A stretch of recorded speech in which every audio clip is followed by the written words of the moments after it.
Muito bom dia, de novo. Um bocadinho, e ainda bem, adiantados do tempo. Passamos então à primeira conferência do Congresso de História da Madeira.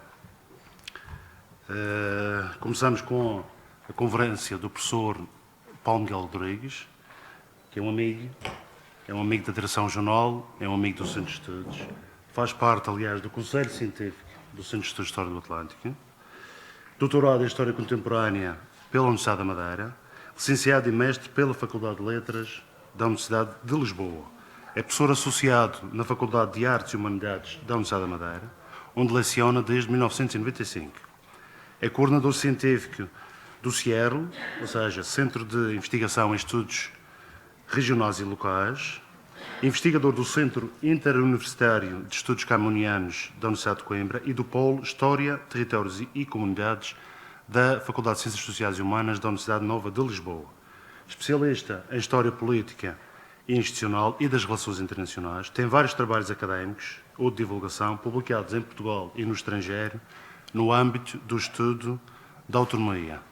Meu caro professor, muito obrigado pela sua presença. The floor is yours.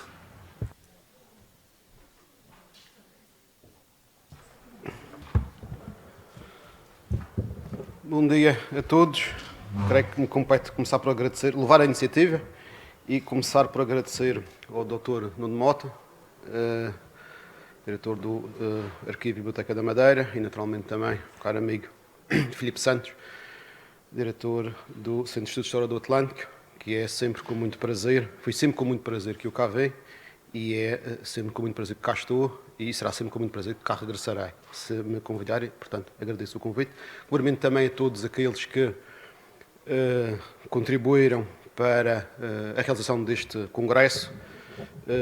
Esperemos que aqui se crie também uma prática e um hábito deste tipo de eventos, que no fundo serão também o retomar e o relançar de um outro tempo em que o Centro de Estudos foi também uma referência na história da Madeira, na história do Atlântico e também, esperemos que na história de Portugal. E, portanto, por essa forma, também cumprimentar todos aqueles que estão envolvidos nesta organização. Eu sei o que é, o trabalho que dá, quando corre tudo bem, como esperemos que seja este o caso e são os meus votos, ninguém diz nada. Se há alguma coisa que corre mal, bastava o microfone falhar, começava logo toda a gente a dizer que falhou qualquer coisa. E, portanto, com certeza que serão 3, 4 dias intensos de conversa, de troca de ideias, e eu espero, com a minha apresentação e conferência de hoje, contribuir de alguma forma para que isso também se promova. É uma comunicação que é em si um risco. Ainda bem que começamos mais cedo, que eu assim tenho quase 2 horas para poder estar aqui a incomodar. Mas às vezes é mais fácil falar 10 minutos do que ter tanto tempo disponível, que não são as 2 horas, como é óbvio. Mas é sempre um risco que tem por objetivo, ou tem por objeto, sinalizar de um modo experimental a presença ou a ausência, porque a presença, em algumas circunstâncias, essa presença até nos pode ajudar a compreender alguns dos quadros mentais que acabam por contribuir para explicar as ausências. E, portanto, a presença e ausência do Arquipélago da Madeira numa seleção de obras e de outros textos e até de ilustrações, embora na sua versão escrita, na sua versão original, o texto vai muito para além daquilo que eu aqui vou trazer, em formato áudio ou vídeo, algumas das quais, essas presenças ou ausências, se podem encontrar em obras que se podem considerar mesmo de referência no quadro da historiografia portuguesa contemporânea. Ainda assim também creio que importa esclarecer e colocar a tónica na circunstância de que as referências que aqui são usadas são apenas, portanto, como há pouco referi, uma parte do levantamento que vou realizando e continuarei naturalmente a realizar. Será ainda curial referir que esta comunicação, na verdade, recupera, estende, desenvolve muito mais uma outra que eu aqui apresentei nesta mesma sala, neste mesmo púlpito, em dezembro de 2011, há exatamente 10 anos, então a convite do Dr. Alberto Vieira, ao qual também presto homenagem, embora na verdade o despertar para estas questões tenha começado em 1999, num colóquio da Associação Portuguesa de História Económica e Social que decorreu na Madeira, organizado pela Universidade. E depois vão perceber, por aquilo que eu vou dizer, eventualmente poderei voltar a esta referência no futuro. Portanto, como facilmente se percebe, trata-se de um trabalho, de uma investigação em progresso. Para aqueles que não gostam da língua portuguesa, work in progress, como se costuma dizer, fica sempre mais fino. Sabendo que a língua portuguesa é a quinta, faz-me sempre impressão, por vezes, usar o uso destas expressões, quando podemos dizer trabalho em continuidade, trabalho em progresso, trabalho a ser realizado. Existem tantas expressões, mas o work in progress fica sempre mais, dá-lhe um ar mais científico, penso eu, se calhar. No sentido de ir fazendo um levantamento paralelo e realizando um estudo crítico, mais ou menos aprofundado, consoante os casos, que nos tem em consideração 3 aspectos.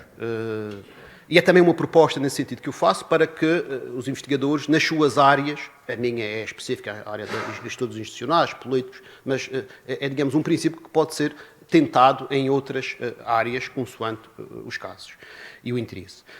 Primeiro aspecto, ter presente aquilo que se vai produzindo na Madeira, aquilo que é a produção historiográfica madeirense, o AFEM. Segundo aspecto, que é exatamente aquilo que eu vou desenvolver aqui, é a essência da nossa investigação, a análise e estudo, enfim, a tentativa de aferir do conhecimento concreto e efetivo que sobretraz produções que se fazem aqui, se vão verificando, se vão registando na historiografia portuguesa, para assim tentar definir, por um lado, o real conhecimento que essa historiografia tem sobre trás produções, por exemplo, através da citação, e por outro, mesmo não sendo citadas essas publicações, tentar perceber qual a noção existente que existe sobre a realidade histórica madeirense. Este é, portanto, o segundo aspecto e vai ser, no fundo, o objeto principal desta comunicação. Quero ainda, num terceiro momento, perceber quais são os problemas que eventualmente existem, tanto na comunicação e na exportação, na divulgação do conhecimento que se vai produzindo na região autónoma da Madeira, a sua eventual correlação com redes de distribuição, a sua ligação a outros fatores mais ou menos objetivos ou subjetivos, ou seja, em última instância, no processo analítico que temos vindo a realizar, também tentamos aferir as razões para tal exclusão do espaço insular madeirense ou da inclusão, quando tal sucede, e das suas causas e do seu teor e, eventualmente, das estratégias que se podem seguir para as ultrapassar. Apenas nos vamos, portanto, como referi, debruçar sobre o segundo aspecto, a presença e a ausência, mas tendo sempre os outros dois presente no que diz respeito ao estudo que estou a tentar desenvolver.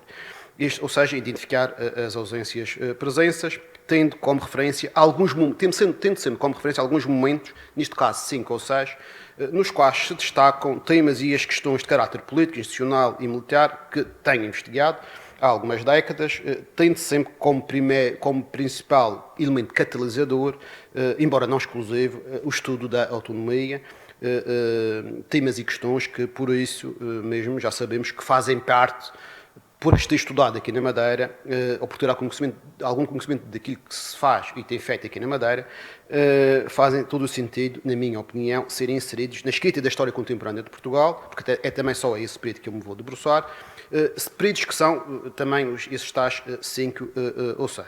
As guerras napoleónicas, o primeiro triênio liberal, ou dito do vintismo, o final do século XIX e início do século XX, a Grande Guerra e as suas consequências, a transição da ditadura militar para o Estado Novo e, naturalmente, os anos 60 e, em particular, o período do 25 de Abril e pós-25 de Abril. Procuramos, assim, tendo presente estes parâmetros, identificar e caracterizar a existência de fenómenos de esquecimento, de presença condicionada ou até de pura e simples ignorância, no sentido literal do vocábulo, os quais, se é certo que, por um lado, na verdade, até contribuem para fundamentar e solidificar a especificidade madeirense, da realidade madeirense, ou seja, daquilo que eu chamo de madeirensidade, que não é assunto para desenvolver aqui, também permitem transformar o arquipélago num espaço de fronteira, com consequências evidentes, desde logo nos campos políticos e historiográficos atuais. Por outro lado, também revelam uma imperiosa necessidade de se encontrarem estratégias para combater a persistência desses 3 fenómenos a que me referi, esquecimento, presença condicionada e ignorância, isto desde logo em prol de um melhor e mais profundo e sustentado e até assertivo conhecimento da história contemporânea da Madeira e de um modo concomitante da história de Portugal. No corpus, naquilo que ao corpus diz respeito, isso é a pretensão de ter realizado uma seleção exaustiva, como já referi, defini apenas 4 subgrupos de textos para terem análise, para terem em consideração. Primeiro, histórias de Portugal, depois, histórias gerais com eixos temáticos específicos, da expansão e do Império, história militar, história da economia, afins. Terceiro, historiografia, enfim, dentro deste segundo ainda há um subponto que são os dicionários, dicionários temáticos. Terceiro corpo, historiografia sobre temas e o sobre o período contemporâneo. Quarto corpo, ou conjunto, textos, publicações de caráter diverso, mas que reúnem elementos do âmbito da história, da geografia, da ciência política, da sociologia e até da antropologia. E depois, dentro deste subgrupo, anexamos algumas intervenções de caráter diverso, embora não selecionadas de forma avulsa, muitas vezes aparecem nos meios de comunicação social ou em plataformas e suportes áudio ou vídeo, mas que no fundo, e esse é o nosso interesse, acabam por refletir o senso comum ou, de alguma forma, a falta de interesse ou de conhecimento sobre as questões da Madeira. No fundo, tendo em conta o nosso objeto, podemos considerar que, de uma forma geral, as histórias de Portugal e as histórias gerais com eixos temáticos específicos e até os dicionários refletem aquilo que é produzido pela historiografia específica sobre temas ou sobre o período contemporâneo.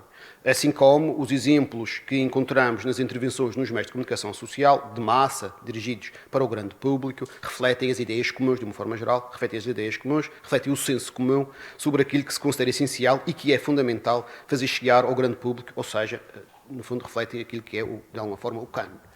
Como é evidente, vou abster-me nesta apresentação, até pelas suas características, de fazer referência pormenorizada às fontes, ou, se preferirem, ao suporte bibliográfico e a outros dados que, por fazerem parte depois do aparato e do texto escrito, não aqui vou referir. Por último, e ainda para, de algum modo, terminar este introito, mas não menos importante, entendam-se estas observações críticas aqui apresentadas apenas enquanto tais e não críticas ao valor global, de forma alguma ao valor global e ao interesse historiográfico e científico dos textos que aqui serão mencionados, e muito menos aos seus autores, alguns dos quais até conheço pessoalmente e alguns dos quais até já tive a oportunidade de debater estas questões. É importante deixar isto claro, deixar claro a este respeito, que todos os textos que eu vou mencionar, por isso é que os vou mencionar, têm qualidade global reconhecida, são de uma forma geral todos os seus autores com provas dadas no panorama da historiografia nacional e alguns até a nível internacional. Mas por isso mesmo é que eu os vou escolher. Não se caia, portanto, nessa, permitam-me dizer, péssima tradição intelectual, que por vezes até parece muito portuguesa e se calhar, para além disso, bastante madeirense, de confundir análise crítica com qualquer tipo de crítica pessoal dirigida ao indivíduo A ou ao indivíduo B. Não tenho a menor dúvida que a persistência deste tipo de mentalidade no nosso país e na nossa região é, sem dúvida, e uma das características até do próprio universo académico em particular, contra mim falo, muito contribui para a efetiva e real falta de debate e para a cristalização de conhecimentos que nos fazem andar para o lado ou para trás e não para a frente. Mas adiante. Na seleção do corpus, como já referi, sempre pretender ser exaustivo, procurei, como referência, de sobre várias áreas e géneros produtivos. De uma forma geral, foram 29 referências bibliográficas que assinalei, das quais selecionei em particular 21, que vão servir de base, servem de base documental para esta comunicação e que podem ser divididas nos tais grupos que eu referi. Histórias de Portugal. Tenho sinalizado a história de Portugal do professor Damião Pérez, de 1935, não por acaso, por ser uma obra monumental. A história de Portugal do professor Veríssimo Serrão, a história de Portugal dirigida pelo professor José Matoso, a história de Portugal dirigida pelo professor João Medina, a história de Portugal coordenada pelo professor Rui Ramos, uma história de Portugal de edição brasileira organizada pelo professor José Tengarrinha, e publicado no Brasil, e depois tem ainda também referências o Dicionário de História de Portugal, o suplemento do Dicionário de História de Portugal, que feito nos volumes 7, 8 e 9, que vem complementar a grande obra do professor madeirense Joel Serrão. Este suplemento foi publicado nos anos 1999 e 2000. Depois, quanto às histórias gerais com eixos temáticos específicos, tenho mencionado e referido uma obra chamada Poder Central, Poder Regional, Poder Local, uma perspectiva histórica, uma história económica de Portugal, 1700-2000, também pesquiso, mas aqui não vou referir a história militar de Portugal, também uma história da expansão e depois os 3 volumes mais recentes da história política contemporânea de Portugal de 1808-2000, a história social contemporânea e a história económica contemporânea, um conjunto de 3 volumes, cujo último, aliás, saiu agora há pouco tempo, já em 2021. No que diz respeito aos dicionários, o Dicionário de História do Estado Novo, o Dicionário de História de Portugal, o 25 de Abril, que são 8 volumes, que também começou a ser publicado em 2017 e que terminou o ano passado, ou há 2 anos, e o Dicionário de História da Primeira República e do Republicanismo, que foi publicado em 2013, 2014. No que diz respeito à historiografia sobre temas ou sobre o período contemporâneo, os livros do século XIX português e a monarquia constitucional da pessoa Maria de Fátima Bonifácio, a história da Primeira República Portuguesa, o Congresso, as atas do Congresso Internacional da Primeira República e Republicanismo, uma obra intitulada Portugal, Brasil e Europa de Napoleónica, a história contemporânea de Portugal, 1808-2010, em 5 volumes, que também publicada já no século XXI, e recentemente um conjunto, embora só tenha em conta o primeiro volume, um conjunto no âmbito do bicentenário da Revolução Liberal, um livro publicado pelo professor Vital Moreira e José Domingos, da Revolução à Constituição, 1820-1822, e depois também, já do ano passado, os anos 60 em Portugal, 2 governações, diferentes políticas públicas. Quanto a textos, publicações de caráter diverso, que reúnem aspectos de história, geografia, sociopolíticos, sociológicos e antropológicos, tenho 3 ou 4 referências também. Portugal, o Sabor da Terra, um retrato histórico e geográfico por regiões, de 1997. Retrato de Portugal, factos e acontecimentos. Património de origem. Portugal e o mar, estes não vou referir. E depois um texto recente, de há 2 anos, em língua inglesa, e vão perceber depois na altura porque é que eu refiro, The Iberian World, de 1450 a 1820. Com exceção da História de Portugal, dirigida pelo professor Damião Pérez, publicada na sua versão inicial em 1935, todos os outros textos referenciados foram publicados após a década de 90 do século XX, ou a maior parte deles já no século XXI. Esta não foi uma opção aleatória, pois, para além de nos pretendermos basear em textos de autores ou coordenados por académicos de mérito reconhecido, também consideramos relevante realizar a nossa análise e aferir da veracidade ou não da nossa hipótese, da nossa premissa inicial, tendo por base a produção nacional mais recente, assumindo-se, portanto, que tais textos representariam melhor a síntese ou o estado atual do conhecimento, o estado da arte, sobre as temáticas neles desenvolvidas. Isto, de forma alguma, como é óbvio, nos impede de reconhecer, numa eventual futura nova vertente desta investigação, que está em curso, que seria interessante realizar um levantamento para as décadas anteriores, para assim poder aferir não só da presença da história da Madeira na história de Portugal, mas também conhecer qual a sua evolução. Cumpridos estes prolegómenos, importa ter sempre presente que aquilo que fomos, somos e seremos é também, para além do que conhecemos de nós próprios, aquilo que os outros conhecem de nós, ou seja, é também a ideia, a imagem, a noção, a consciência que o outro tem de nós. Nesta construção, o estudo da história e a preservação da memória são imperativos para ultrapassar a ignorância e o esquecimento, venham eles de onde vierem, sejam internos ou externos. Na verdade, até podemos começar por reconhecer, assumir que, em parte, se calhar em grande parte, a ignorância externa sobre a nossa realidade histórica, a que aludimos, será, antes de mais, um reflexo da ignorância que graça internamente entre os próprios investigadores, entre a própria população madeirense, a respeito da sua história contemporânea. Isto verifica-se, por exemplo, a respeito, por exemplo, do conceito da madeirensidade, ou quanto à ideia de ser madeirense, tendo em conta a quase total ausência de um debate madeirense sobre tal questão, inclusive uma espécie de receio, de temor, associado a um preconceito existente em vários quadrantes da nossa sociedade, quando se trata de abordar o assunto. Eu disse-o há 10 anos nesta mesma sala e não parece que as coisas tenham, desde então, mudado de uma forma substancial. Embora, verdade seja dita, de então para cá o vocábulo já é usado por alguns órgãos de comunicação social e até já surge nessa obra de consulta quase constante, embora por vezes com alguns erros, no famoso dicionário Peribanan. Resta saber quando é que a expressão, a palavra ou o vocábulo madeirensidade vai aparecer num dicionário de língua portuguesa impresso. E algo semelhante se pode afirmar em relação à questão da autonomia e da sua história, mesmo que internamente se vá tendendo sempre a olhar a autonomia como algo pós-25 de Abril, quando sabemos que ela começou muito antes.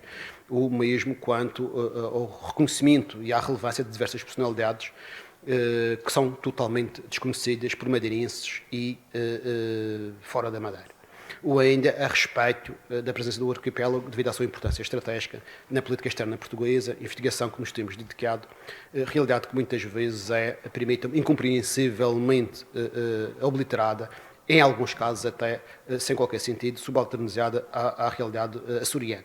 Desde as guerras napoleónicas, passando pela Guerra Civil, entre liberais e absolutistas, a respeito das quais a Guerra Civil muitas vezes até se dilapidam há alguns anos, apontando a Guerra Civil para o período apenas de 1832, 1834, quando sabemos que ela começou em 1828. Isso basta fazer uma rápida consulta na internet para perceber aquilo que eu estou a referir. Para não esquecer, como é óbvio, a necessidade de tomada de consciência da importância dos rendimentos financeiros gerados na Madeira, que são fundamentais no equilíbrio das contas e até na garantia do cumprimento das obrigações do Estado da Coroa durante grande parte do século XIX, em particular na sua primeira metade. A este respeito, aliás, veja-se o hercúleo e vasto e denso projeto do Deve e do Aveia das Finanças da Madeira, que esteve muito longe de ser um trabalho de um homem só e que por isso reuniu em investigação, levantamentos e testes que foram sendo publicados ao longo de vários anos, o qual estudo do Deve e do Aveia, por evidentes preconceitos, deduzo eu, políticos ou não, acabou por ser muitas vezes glosado com um sentido pejorativo, até por madeirenses, alguns dos quais tenho a certeza que nem uma linha leram dos volumes disponibilizados, para além do título, claro, mas que mesmo assim tentaram ridicularizar a publicação, a respeito da qual também convenhamos, talvez fosse bom fazer uma síntese, uma vez que os 14 volumes não se conseguem ler rapidamente. Mas a verdade é que essa síntese seria importante para que a obra tivesse outra projeção a nível nacional. Tudo isto, e muito daquilo que eu ainda vou referir, é ignorado pela historiografia portuguesa sobre o período contemporâneo do século XIX e século XX. Na verdade, tentando entreabrir a porta em eventuais explicações para a existência e a persistência de tal realidade, até consideramos que tais ausências de conhecimento sobre a realidade madeirense do século XIX e século XX se devem inserir numa espécie de continuidade da historiografia e dos limites dessa historiografia que sobre a Madeira se produziu durante o Estado Novo. Esta, a historiografia produzida pelo Estado Novo, não por acaso, quase que se limitou, de uma forma geral, a associar o arquipélago à gesta dos descobrimentos portugueses e à sua expansão, analisando a realidade madeirense, reconhecendo-a, refletindo sobre ela, mas apenas na medida em que a ilha, o arquipélago, se revelava e se afirmava enquanto espaço fundamental para a concretização dos superiores objetivos da navegação e da organização comercial da coroa portuguesa. Ou seja, nesta perspectiva, a Madeira dos séculos XV e XVI só faz sentido e só é reconhecida, só interessa, por se encontrar integralmente inserida no desenvolvimento próprio da história de Portugal, e neste caso dos descobrimentos e da expansão portuguesa. Nesta perspectiva, quase se pode dizer que a Madeira não existe per se. Depois, o tempo e o próprio desenvolvimento das experiências da realidade e da realidade madeirense irá contribuir para a emergência de uma situação sui generis. O afastamento da ilha dos estudos sobre o espaço continental ou sobre o reino, porque a realidade começa a divergir, a realidade madeirense começa a divergir, dá-se esse afastamento, sem que esse afastamento, distanciamento, por exemplo, implique qualquer aproximação ou inserção no campo dos estudos sobre o ultramar ou sobre as colónias, ou sobre o Império, no período dos descobrimentos e no período pós-descobrimentos, século XVII, século XVIII. Ainda assim, esta situação não impede, por exemplo, que se continue a interpretar a realidade madeirense, e esse é um equívoco, à luz das verdades, das conclusões tiradas para o espaço continental e para o reino. Isto é, aliás, algo bastante notório na historiografia portuguesa que aborda aqueles anos do finais do século XVIII. Assume que na Madeira a situação é de paralelo com a crise continental, particularmente no início do século XIX, quando na verdade não é, de tudo, a realidade madeirense tem, no início do século XIX, algo a ver com aquilo que se passa a nível nacional. Portanto, verificamos um fenómeno que, no extremo, como há pouco referi, se transforma o arquipélago madeirense num espaço fronteira nos séculos XVIII, XIX e XX. Não era reino, nem era metrópole, mas também não era, pelo menos em absoluto, reconheça-se, não era formal, juridicamente, institucionalmente, administrativamente, não era uma colónia, daí ser assumido pelo Poder Central, desde o último quartel do século XVIII, como uma província, embora não ultramarinha, começando também a ganhar forma a ideia de adjacência, que depois será concretizada na Constituição de 1922. Outra coisa, portanto, esta é a perspectiva institucional, mas outra coisa eram, sem dúvida, os quadros mentais coevos. Nestes, a Madeira foi continuadamente olhada e entendida na prática como uma colónia, pelo menos até o início do chamado período liberal, época em que se transformou e adquiriu, de forma artificiosa, como há pouco referi, um novo estatuto jurídico de adjacência ao reino. Estatuto inaugurado pela Constituição de 1822, que se manteve até 1976, por razões que aqui não interessa desenvolver, mas sobre as quais também já publiquei. Neste contexto, apesar dos seus evidentes intuitos integracionistas, nas perspectivas política, institucional e jurídica, aquilo que se verificou foi um persistente afastamento, inclusive, da imagem do Portugal-Reino, algo que se manteve ao longo do século XIX, da monarquia constitucional e depois também da Primeira República. Isto só começou a ser parcialmente corrigido, embora nem sempre, pelo Estado Novo, desde logo através, por exemplo, de uma readaptação que se expressou na efetiva representação e inserção cartográfica das ilhas adjacentes nos chamados mapas de Portugal após o 25 de Abril. Esta questão da cartografia até é interessante, particularmente para aqueles que veem com particular atenção aquilo que muitas vezes aparece nos meios de comunicação social e já todos deverão ter essa experiência. Eu só verifiquei isso quando uma vez há muitos anos pedi a um aluno para colocar, que não era de cá, o aluno, e nem sequer era cá essa experiência, um aluno para colocar a Madeira em relação a Portugal, e ele pura e simplesmente não tinha a noção precisa de onde colocar. E muitas vezes isso verifica-se como consequência daquilo que nós vemos nos telejornais, quando dá o boletim meteorológico, é o exemplo mais básico. Aparece Portugal e depois a Madeira aparece colocada de uma forma quase aleatória. E eu até já vi casos em que a Madeira está, quem está a olhar para o mapa, à direita está onde está o território espanhol, juntamente dentro de um quadradinho, juntamente com os Açores.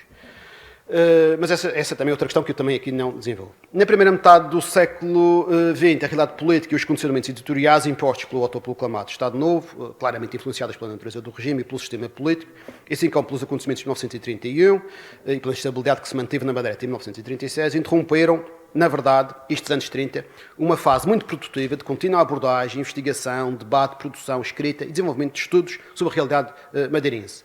E também interromperam essa lógica, não quer dizer que não tivessem contribuído para outro tipo de trabalhos, mas interromperam essa lógica que se estava a seguir desde os anos 20, desde o final da Primeira República.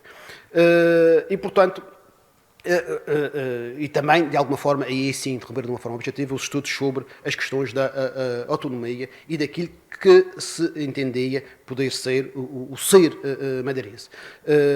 No fundo, uma produção e debates que se tinham iniciado nos finais do século XIX e na primeira década do século XX, e que depois foram impulsionados, como sabemos, durante toda a Primeira República e depois, em particular, pelas comemorações do 5º centenário. Mas lancemos então um olhar mais próximo e concreto sobre as publicações a que aludimos e identificamos no início desta comunicação e que se podem considerar de referência, escritas, dirigidas ou coordenadas, nunca é demais salientar, por investigadores e historiadores de méritos reconhecidos e em todas se vai verificar, como terei a oportunidade de demonstrar, a ausência que tenho vindo a aludir, a qual é, por vezes mesmo, verdadeiramente incompreensível, quer também em alguns casos alternativos a presença, mas mesmo essa presença com um teor que nos ajuda a compreender as nossas premissas e os quadros mentais que eu aqui tenho referido. Na história de Portugal, dita de Barcelos, 1935, dirigida por Damião Pérez, antigo reitor Dulce do Funchal durante a Primeira República, podemos destacar, em relação ao período contemporâneo, no volume 7º, há referências, sem dúvida, ao facto da Madeira ter sido a primeira das ilhas portuguesas a aderir à causa liberal e depois também à resistência dos liberais aos miguelistas, mas depois, no suplemento de 1954, já é feita a menção à Revolução da Madeira, embora não se diga nada a respeito da Revolta da Farinha e das suas consequências imediatas, mas nesta obra de 35 e de 54, mas acima de tudo no suplemento de 54, o maior destaque vai, naturalmente, para a nota oficiosa do então Ministro das Finanças, que curiosamente não é nomeado, mas que nós sabemos ser, Oliveira Salazar, e daquilo que ele diz a respeito do sofrimento que a Madeira vai ter pelo seu comportamento nos anos 30. Naturalmente que, quanto às ausências que mais destacam, são exatamente as questões que têm a ver com, por um lado, a autonomia, o início da ideia da autonomia no início do século XIX e também as questões em torno da adjacência. Uma realidade interessante, sob diversas perspectivas, é aquela que se nota e se verifica na monumental História de Portugal, dirigida pelo professor e feita pelo professor Joaquim Veríssimo Serrão.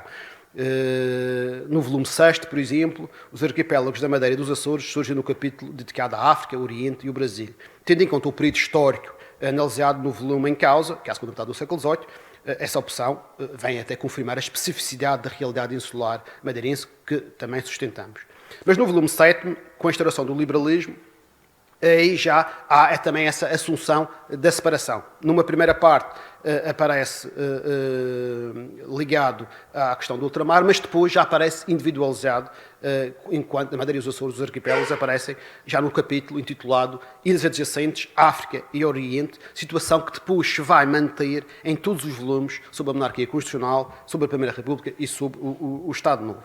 O que também nos serve para destacar que em todos os volumes o professor Veríssimo Serrão reserva um espaço próprio para a realidade madeirense, algo que é verdadeiramente inédito e, na verdade, nunca mais foi repetido.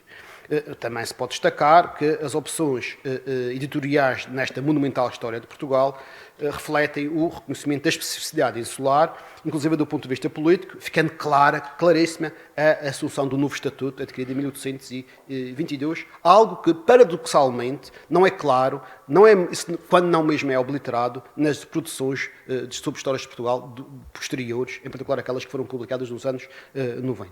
Mas, naturalmente, a história do professor Veríssimo Serrão também nos revela um grau de desconhecimento sobre a história da Madeira, assim como aquilo que podemos chamar de lógica historiográfica prevalecente nos meios académicos do centro. Por exemplo, no volume 10, a respeito do período final do século XIX e início do século XX, e cito, é conhecida a história madeirense nos últimos 20 anos da monarquia. Nós hoje ainda não conhecemos, não é crível que em 1988, quando foi publicado este volume, ela já fosse conhecida. Pelo que esta notícia envolve quase na íntegra os textos da legislação oficial. E logo depois, uma afirmação perentória, o que se pretendia era saber que medidas de iniciativa governamental contribuíram, então, para o desenvolvimento da Madeira e do Porto Santo. Ou seja, na verdade, o alegado conhecimento não resulta de qualquer análise ou interpretação, mas apenas se sustenta na legislação oficial produzida para os arquipélagos, neste caso os famosos decretos ditos autonómicos de 1895 para os Açores e 1901 para a Madeira.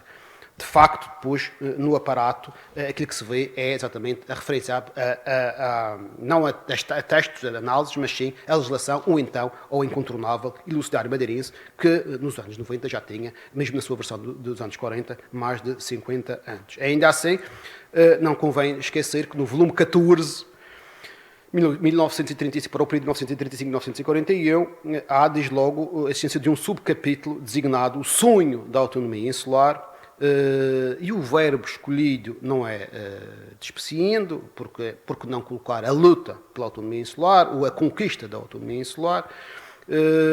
Depois, a tónica é colocada sempre, quando se fala, e é um caso que também sinalizei, a tónica é colocada sempre no caso açoriano, apontando sempre como promotor de tal causa, sustentando até essas afirmações em estudos de autores açorianos, em parte convenhamos também, porque devido à quase inexistência na época de estudos sobre a realidade madeirense.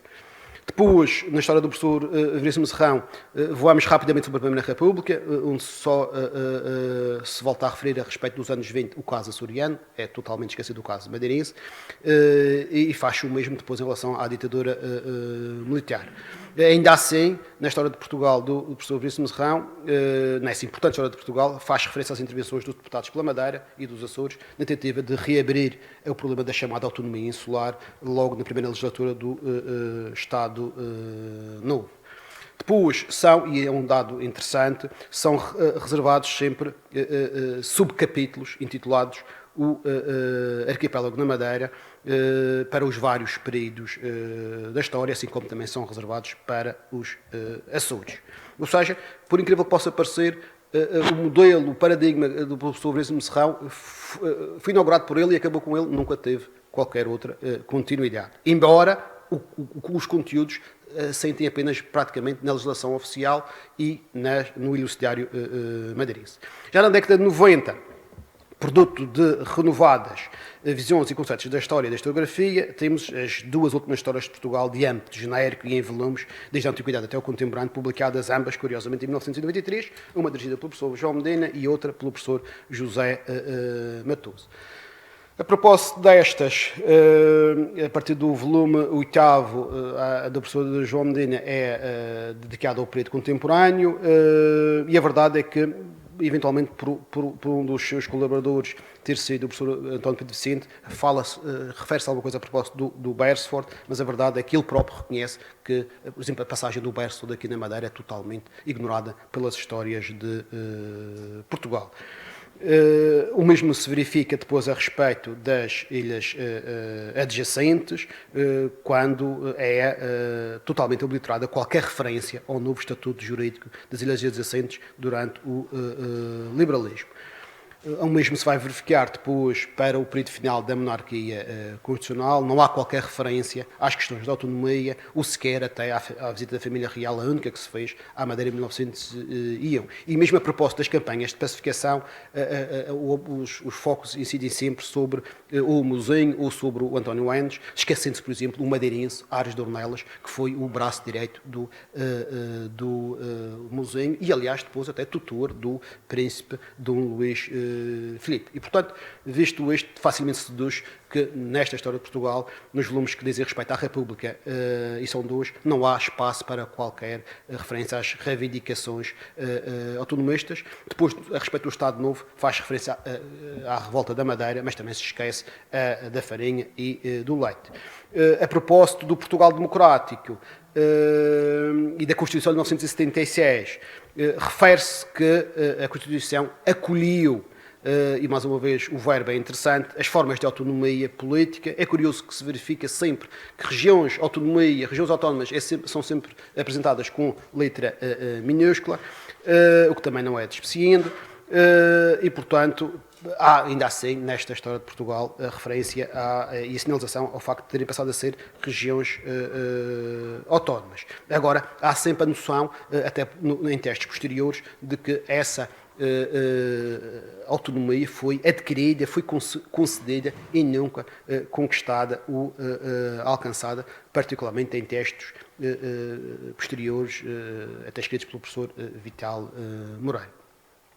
E, portanto, depois há uma certa propensão constante também, na minha perspectiva equívoca, de associar a autonomia política e legislativa e financeira das regiões autónomas às lógicas do poder local e poder autárquico continental, quando nós hoje sabemos, e já existem vários trabalhos nesse sentido, até a nível nacional, que eles são bem diversos. Ou seja, há sempre essa noção. Na história de Portugal do professor José Matoso, a lógica é semelhante, embora exista uma brevíssima referência à ocupação da Ilha da Madeira em 1807 e também ao tratado, ou o acordo, à convenção secreta de cedência da ilha, mas nós sabemos que isso depois também não se verificou, não se concretizou esse acordo, e mesmo a respeito da adjacência no vintismo não há referências, a respeito das reivindicações autonomistas no século XIX, final do século XIX e do século XX também não há referências, e também nada sobre a Grande Guerra ou sobre aquilo que se passou aqui na Madeira nos anos 20. É ainda assim, com alguma surpresa, que nesta história de Portugal do professor José Matoso, no volume 8º, o último, se vê o surgimento de um capítulo intitulado Os Regimes Autonómicos dos Açores e da Madeira.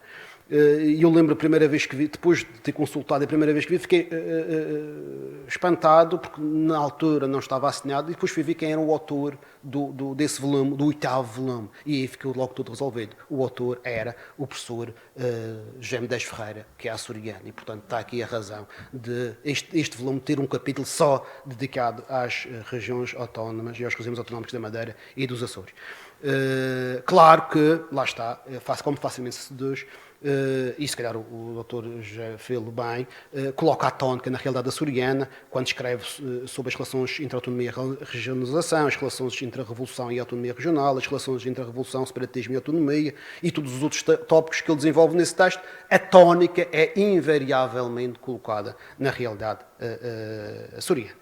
Dos outros, Filipe, guia-me só pelo tempo, que eu depois entusiasmo e... duas outras referências a respeito das histórias de Portugal, outros exemplos mais recentes que nos interessam pela sua diferença também e por aquilo que representam.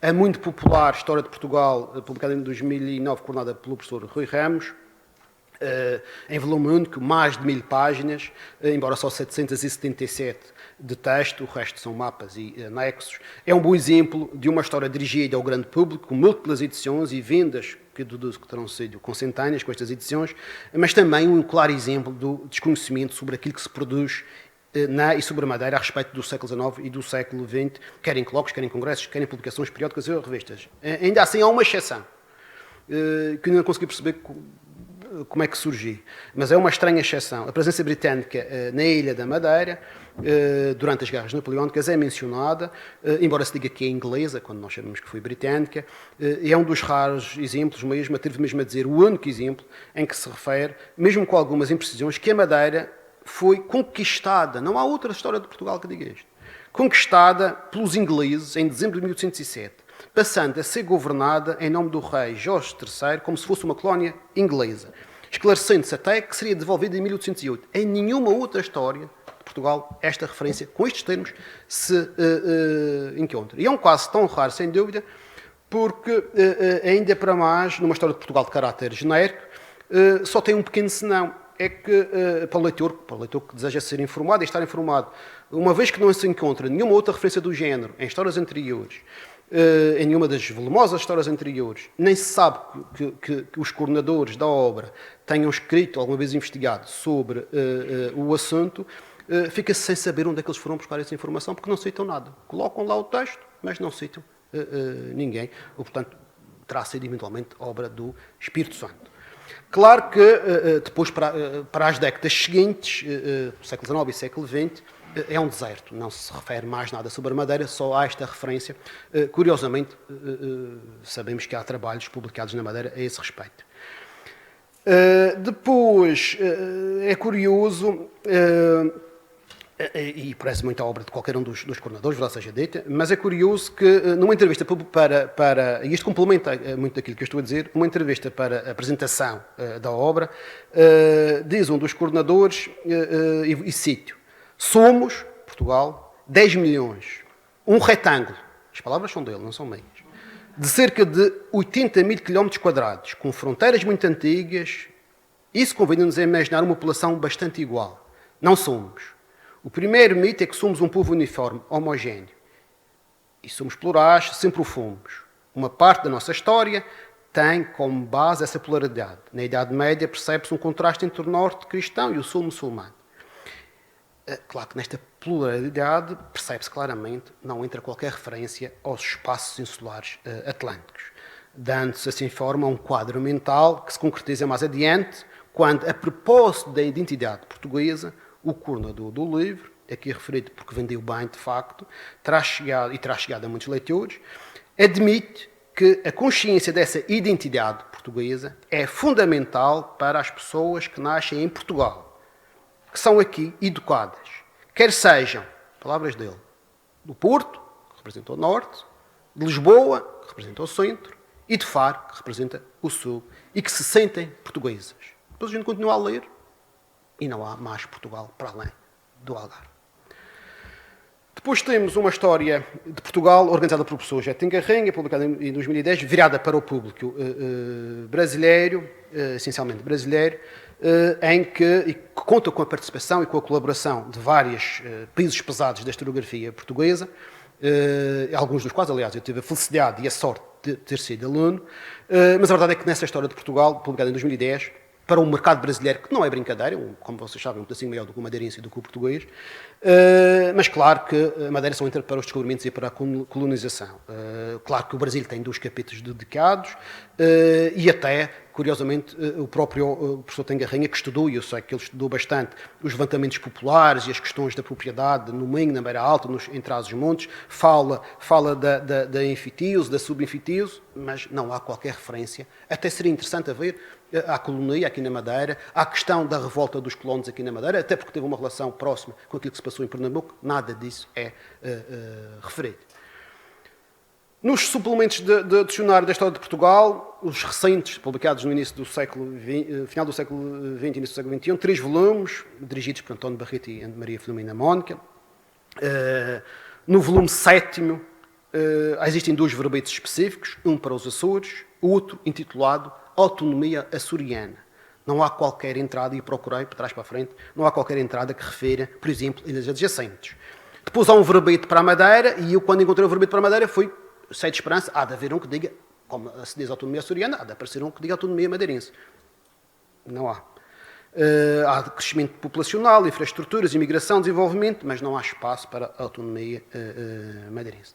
E o mesmo depois, quando na entrada no verbete de identidade nacional e território, onde as características físicas, as culturas e formas de exploração, o campo e a cidade, até na unidade de Portugal, o espaço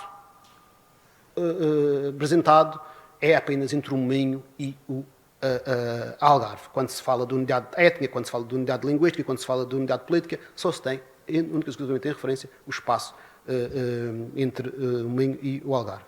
E depois, ainda assim, há uma entrada para a revolta na Madeira, mas percebe-se claramente que esta entrada para a revolta na Madeira, esquecendo da farinha, esquecendo do leite, tem a ver apenas com as consequências e com as repercussões que tiveram depois a nível nacional e por terem sido feitas, em parte, por oficiais que cá estavam continentais. Quanto às histórias gerais com eixos temáticos específicos, há um texto, portanto, o livro intitulado Poder Central, Poder Regional, Poder Local, uma perspectiva histórica, publicado em 1997. Há um texto que, de facto, são 8 textos, em 2 ou 3 justificava-se a referência à Madeira e às ilhas adjacentes, ou às regiões autónomas. Ainda assim, há um capítulo, o 7º, designado As Autonomias Insulares na Evolução do Espaço Político Português, quando vamos ver o autor, quem é? Medeiros Ferreira, açoriano.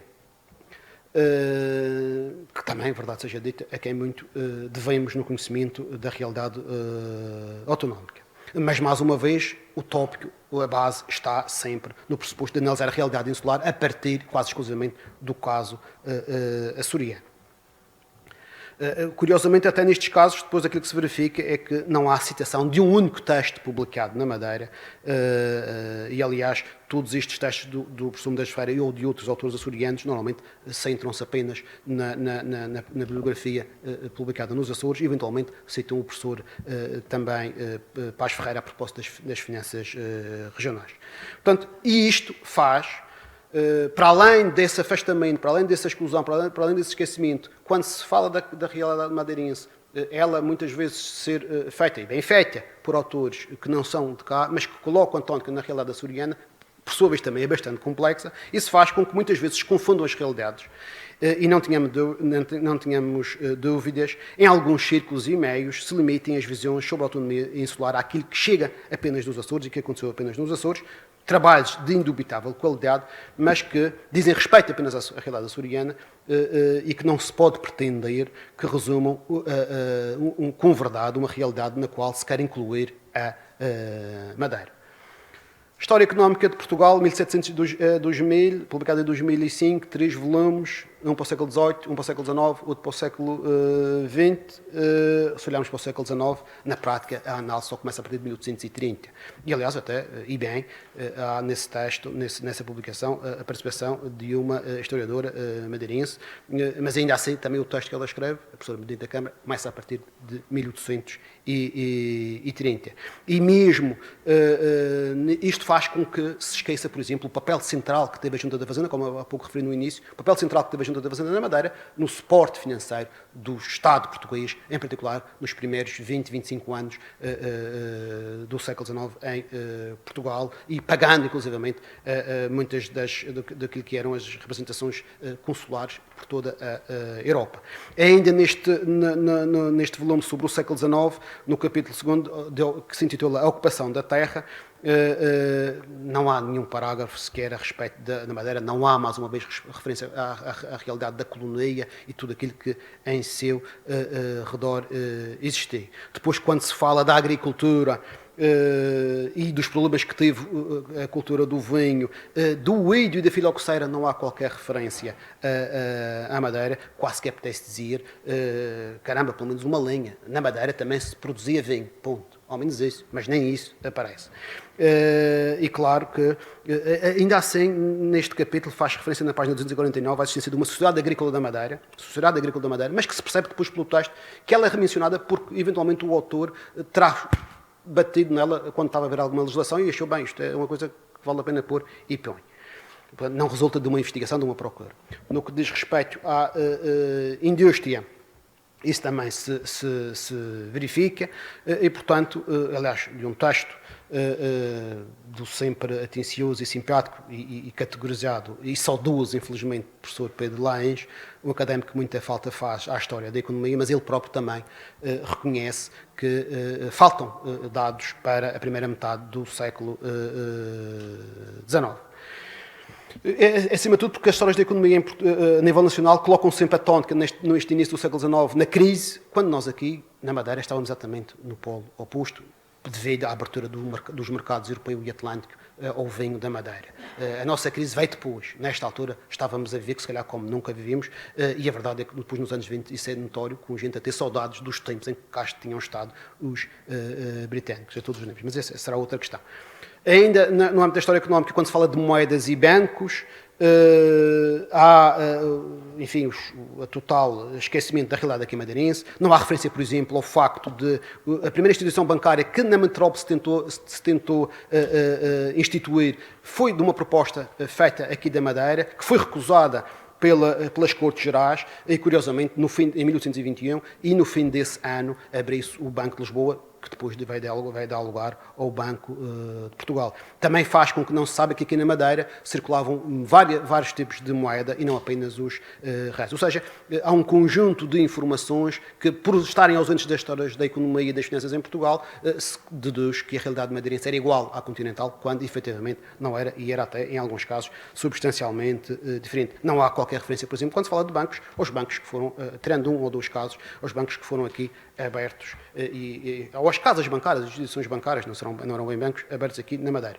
No dicionário de História do Estado Novo, publicado nos anos 90 pelo Círculo de Leitores, em 2 volumes, uma obra importante, uma obra extensa, uma obra profunda, uma obra até muito minuciosa, não há qualquer verbete intitulado Madeira, e há um intitulado Açores. Há aspectos que por vezes são algo, penso eu, incompreensíveis.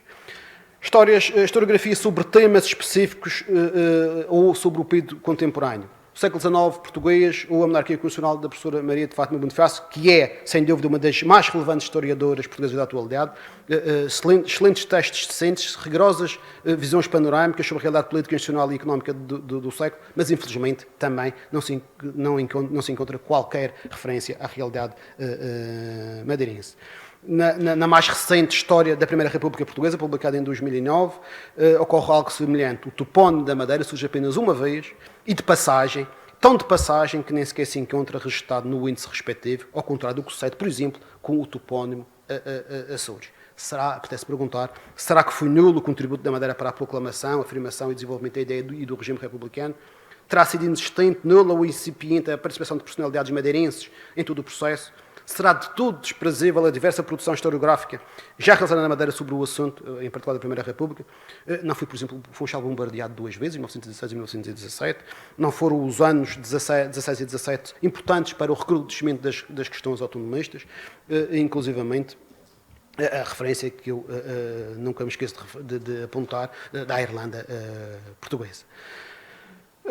E já que falamos de Primeira República, veja-se o livrinho, quase de bolso, intitulado 25 olhares sobre a Primeira República, do republicanismo ao 28 de maio, publicado passa a publicidade do Jornal Público, com o patrocínio, e isto é importante, com o patrocínio da Comissão para as Comemorações do Centenário da República, 1910-2010. 25 olhares, 25 crónicas publicadas no Público, não há um único texto sobre a realidade madeirense. No livro Portugal, Brasil e Europa Napoleónica, publicado em 2010, 24 capítulos, será eventualmente um dos casos mais gritantes. 24 capítulos organizados em 4 partes, não só um diz respeito à Madeira, existem 2 sobre os Açores. E convém lembrar que a Madeira foi tomada pelos britânicos, teve 7 anos na posse das tropas britânicas, e, portanto, tudo isso que se sabe. Portanto, quem lê uma obra destas com um título destes, Portugal, Brasil e Europa Napoleónica, não tem uma linha sobre a realidade madeirense, fica a pensar, naturalmente, que aqui não aconteceu nada, não houve nada, não se passou nada. Na recente história contemporânea de Portugal, em 5 volumes, todos os volumes apresentam uma breve cronologia inicial. Em nenhuma dessas cronologias há referência à Madeira. Até podia ser uma opção criteriosa, tendo em conta que são cronologias breves. Até podia ser justificável, tendo em conta que se trata, portanto, de uma coisa de uma produção decente. Mas não deixa de ser curioso que se assinalam a ocupação de Lisboa pelas tropas francesas, ou até o desembarque das tropas inglesas em Portugal sob o comando do Wellington, entre outras referências do mesmo tipo. Portanto, muitas vezes não se percebe bem qual é o critério. Nesse mesmo capítulo sobre Portugal no mundo, esta história contemporânea de Portugal tem uma lógica e estrutura semelhante. Todos os volumes têm títulos semelhantes, abordando naturalmente depois as temáticas em diferentes períodos. Mas a verdade é que se continua, por vezes, até mesmo em relação ao espaço insular madeirense, a seguir aquilo que foi publicado no século XIX, a famosa história da Guerra Civil, do Luz Soriano, que foi publicada na década de 60 até a década de 90. E, portanto, continua, aquilo que se repete já está, muitas vezes até, fortemente desatualizado. Claro que, quando se fala das escolas médico-cirúrgicas, por exemplo, várias publicações lembram-se e referem, desenvolvem a realidade de Lisboa, do Porto. Parece que não existia uma escola médico-cirúrgica aqui na Madeira. No que diz respeito aos volumes sobre a crise do liberalismo, nada se diz sobre as ilhas adjacentes, nada se diz sobre as questões da autonomia. Quando se fala sobre a realidade cultural, em nenhum dos volumes da história contemporânea, e esta é uma obra relevante, é uma obra importante, é uma obra com muita qualidade naquilo que lá está escrito. Não há, nos volumes, nos capítulos dedicados à cultura, não há em nenhum dos volumes uma só referência ao contributo que eventualmente a Madeira possa ter dado, nenhum, à cultura portuguesa. Depois, no último volume, A Busca da Democracia, saltamos a cronologia, porque então é a mais curta de todas, e a verdade é que no texto dedicado, estamos a falar do período do 25 de Abril, no período em que se instituiu o novo Estatuto de Região Autónoma, terá alguma relevância a nível da história contemporânea de Portugal, penso eu. Fala o autor sobre, que é um dos mais conceituados autores da historiografia portuguesa, o professor António Costa Pinto, ninguém tem dúvidas disso, escreve sobre os partidos, sobre o verão quente, sobre a descolonização, sobre as transferências de poder em África, e não há uma linha sobre a instituição das regiões, do novo Estatuto das Regiões Autónomas. Será que a transferência de poderes não justificava uma palavra? Reparem, neste último volume até se fala do Armando José e do Coim Barreiros. Podia-se, pelo menos, colocar uma linha sobre a instituição das regiões autónomas. Agora, desde o ano passado, enfim, e devido ao atraso da pandemia, começaram a ser publicados vários volumes sobre o bicentenário da Revolução Liberal, e em particular um intitulado, o primeiro, da Revolução à Constituição, 1820-1822, num projeto, enfim, mais vasto. A verdade é que também a este respeito, e sabendo nós que a Constituição a Constituição de 1822 foi nessa que pela primeira vez apareceu o conceito também jurídico de ilhas adjacentes, também aí não há qualquer referência a essa realidade de mencionar que a Madeira passou e os Açores passaram a ser ilhas adjacentes. Embora se faça referência a propostas, por exemplo, Borges Carneiro, neste trabalho faz menção ao facto de ele ter proposto legislação no âmbito das touradas, mas, por exemplo, esse mesmo Borges Carneiro também fez a proposta de que para as primeiras eleições madeirenses, isso digo eu porque sei, mas não está lá, para as primeiras eleições, para as Cortes Constituintes, a Madeira elegia-se deputados apenas usando cidadãos madeirenses residentes em território nacional. Essa proposta depois não foi utilizada, mas era eventualmente tão interessante como saber o que é que pensava o Borges Carneiro sobre as touradas em Lisboa. E, portanto, isto depois cria, digamos, fomentando a ignorância, cria essa ideia peregrina de que nada mais existiu, ou então aquilo que existiu foi só apenas aquilo que lá está escrito. E isto tudo junto vai fazendo com que se oblitere o reconhecimento de outras causas. Fala-se da causa do Brasil, fala-se da causa X ou Y, mas nunca se fala, por exemplo, nunca se escreve, por exemplo, sobre a causa da Madeira nas Cortes Constituintes, que foi importante porque definiu o estatuto que a ilha mantém e manteve durante a monarquia constitucional, durante a Primeira República, durante o Estado Novo, até 1976. Portanto, não é uma questão de suminos na história de Portugal, o estatuto das ilhas adjacentes. Uma outra referência, e aproximo do fim, finalmente, os anos 60 em Portugal, uma obra publicada há 2 anos, salvo erro, 2020. Os anos 60 em Portugal, 2 governações, diferentes políticas públicas. Teve logo direito a várias recensões, 11 capítulos, num livro, enfim, um livro com tal título, Os anos 60 em Portugal, financiado pela FCT, onde se escreve sobre a sociedade portuguesa, a diplomacia, a guerra, a defesa, as políticas de educação, etc, etc, etc. Será que não havia motivo para, pelo menos, escrever uma linha sobre a realidade madeirense e açoriana? Para se incluir as realidades madeirense e açoriana? Aliás, como é que se pode dar tal título a um livro e depois não abordar a realidade madeirense e açoriana? E esta, aliás, é uma prática muito habitual. História de Portugal, a realidade de Portugal, mas depois quando vamos consultar essa realidade para no Algarve.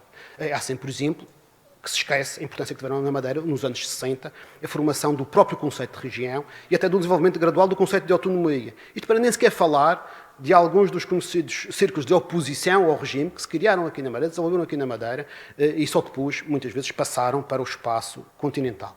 E outros textos, Portugal, o título é relevante. Portugal, o sabor da terra, um retrato histórico e geográfico por regiões. Não há qualquer referência à Madeira. Retrato de Portugal, factos e acontecimentos. De 2007, quando se aborda o território, apenas faz referência ao espaço continental, embora, curiosamente, isto é um caso até interessante, apareçam 3 fotografias. No texto não há qualquer referência à Madeira, mas depois aparecem 3 fotografias, uma a representar a floresta de Loura e Silva, e 2 outras do Ronaldo. Esta ausência mantém-se em Património de Origem Portuguesa no Mundo, dirigido em 2010, dirigido pelo professor José Matoso, em que também não aparece qualquer referência à Madeira. Portanto, neste caso, nem está no território continental, nem está no território ultramarino, não é? O tal espaço fronteira.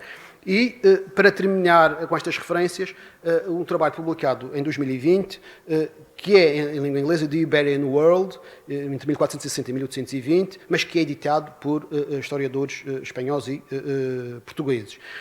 Conta com a participação de alguns portugueses e é um exemplo do futuro que já aí vem, pois, tendo em conta a crescente tendência para a tradução ou para a escrita em inglês da história de Portugal, está a criar-se, aliás, uma vaga nesse sentido em algumas universidades portuguesas que têm ou conseguem financiamentos, só essas, como forma de afirmação também das próprias universidades, acaba por esta ausência acabar por ter uma repercussão também a nível internacional. Veja-se que os editores afirmam na introdução deste livro, The Iberian World, e vou traduzir, enfim, tentar traduzir do inglês diretamente, o objetivo deste trabalho é apresentar as diferentes facetas do mundo ibérico, durante o período que vai desde o século XV até o século XIX, procura apresentar o universo da diversidade, da complexidade, analisar com profundidade a realidade atlântica, nas suas diversas afinidades e semelhanças, e assim também como as diferenças, tensões, exclusões e conflitos.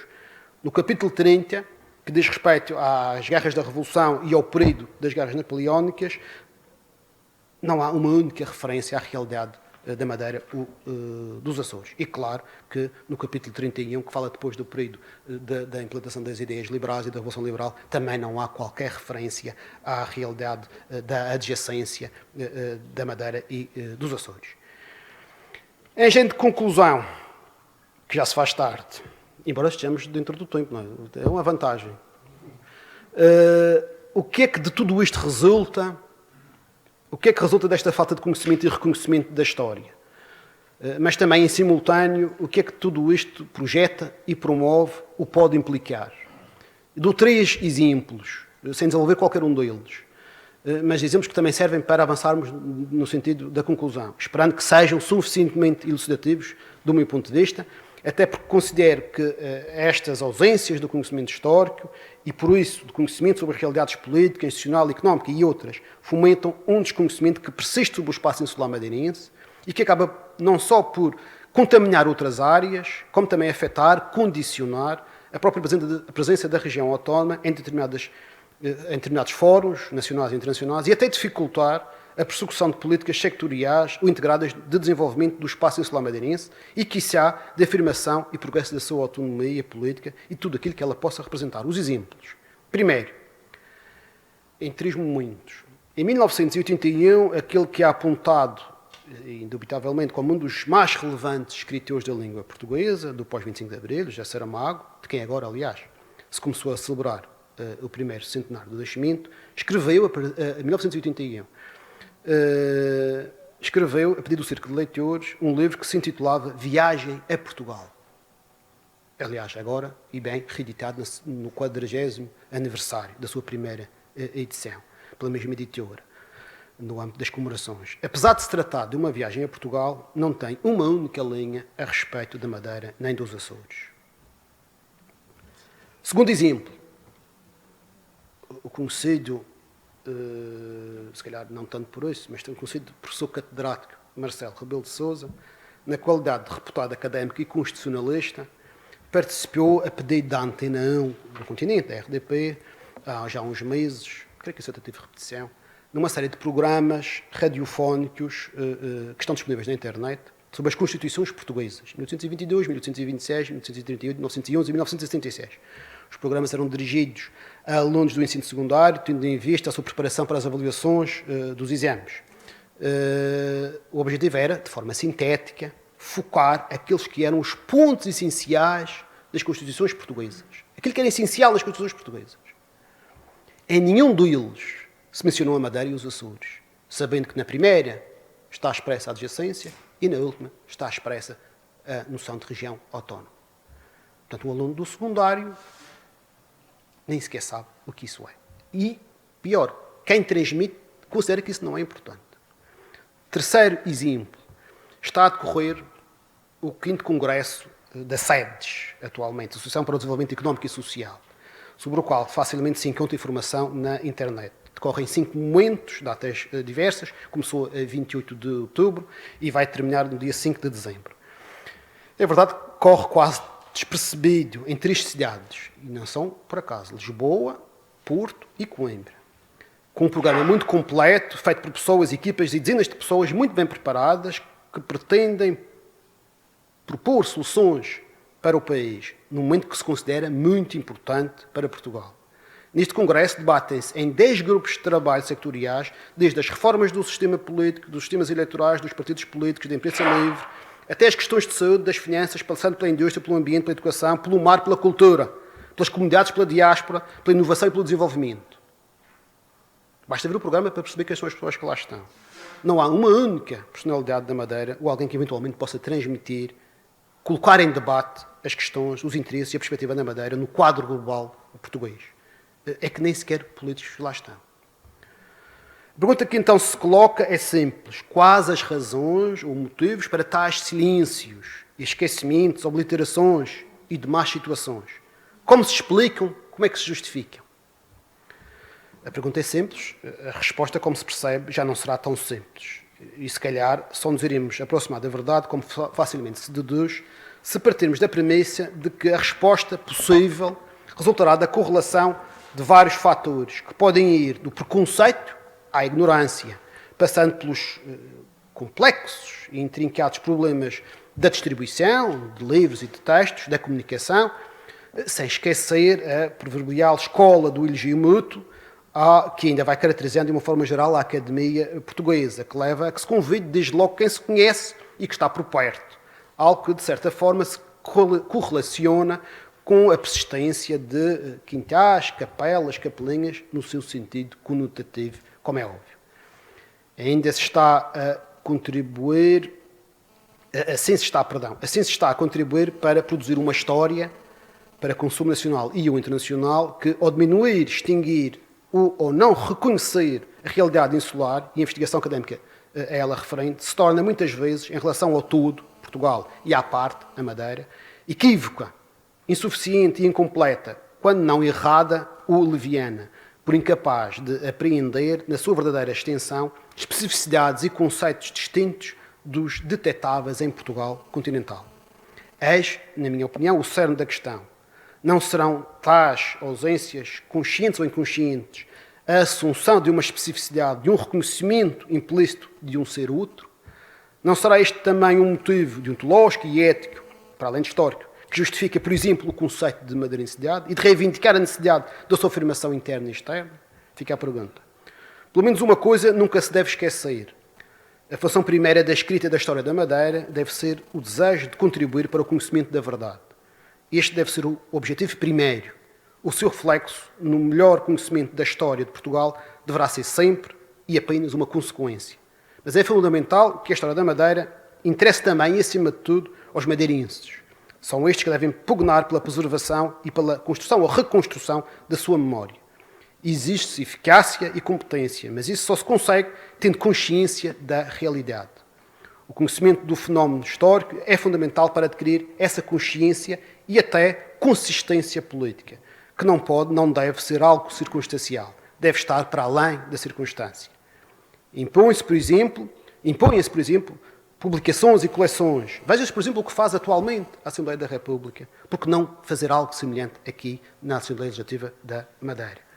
Impõem-se traduções para inglês. É inimaginável a sua repercussão na afirmação do nome e da marca da Madeira. Não parece ainda sequer que exista uma clara consciência do salto que representaria começar a publicar também em língua inglesa sobre a Madeira. Existe compromisso e empenho sérios e continuados. Tomo a liberdade de parafrasear um dos meus grandes mestres, o professor Jorge Borges Macedo, que dizia: não podemos esperar que este nosso mundo seja salvo pelo acaso, ou apenas pela força da mensagem unitária, que mesmo sendo grande, precisa de ser vivida e consonizada numa cooperação que diferencia e a torne criadora. Temos de intervir para que esta atitude, esta posição crítica e didática se comunique numa mensagem universitária, científica, humanista e solidária. Temos de ensinar a lembrar que esta é uma questão essencial. E já agora, usando das palavras de Pierre Bourdieu, quando este afirma que o que faz a região não é o espaço, mas sim o tempo, a história, assume até a liberdade de reformular levemente esta tal afirmação para dizer, com maiúsculas, que o que faz a região não é só o espaço, mas, acima de tudo, o tempo e, por isso, a história. E que convém não esquecer que Portugal não seria o que é se os arquipélagos da Madeira e dos Açores não existissem. Por tudo isto, querer pensar o futuro sem conhecer o passado será sempre promover a desilusão. Mas para fazê-lo, para pensar esse futuro conhecendo o passado, com consciência, é preciso ter a clara noção de que a identidade construída e a que se quiser construir ou fortalecer é sempre uma coisa relacional. Muito obrigado pela vossa atenção.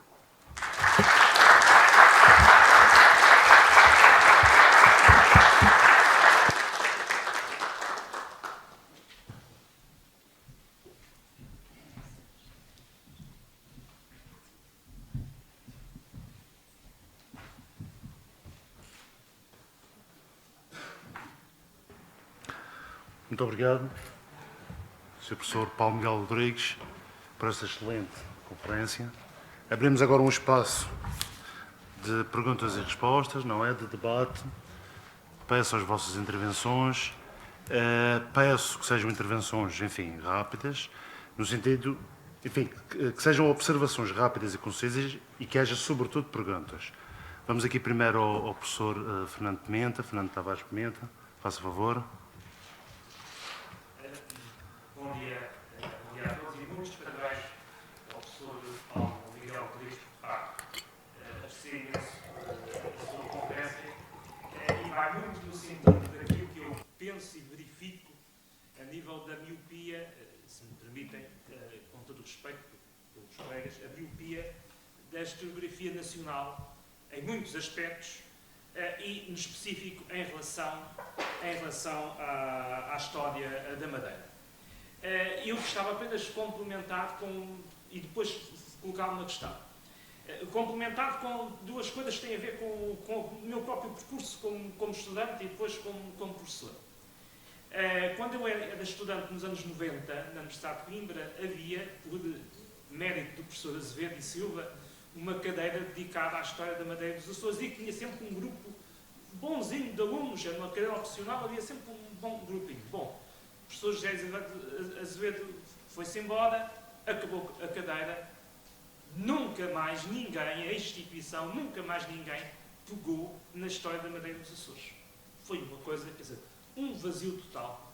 Mais tarde, quando eu, em 2018, volto a Coimbra como professor, fui o primeiro, não a criar uma cadeira, mas no quadro das minhas unidades curriculares, a lecionar alguma coisa e a instigar os alunos a fazer um bocadinho de investigação sobre a história da Madeira e dos Açores, sendo que houve uma resposta muito positiva por parte dos estudantes, ou seja, havia da parte dos estudantes interesse, da parte da instituição e da parte, digamos, dos colegas. Não havia essa disponibilidade nem esse interesse.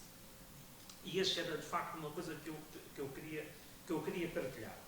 Agora, há aqui um outro ponto. Os meus velhos professores de Coimbra, nascidos nos anos 30 e 40,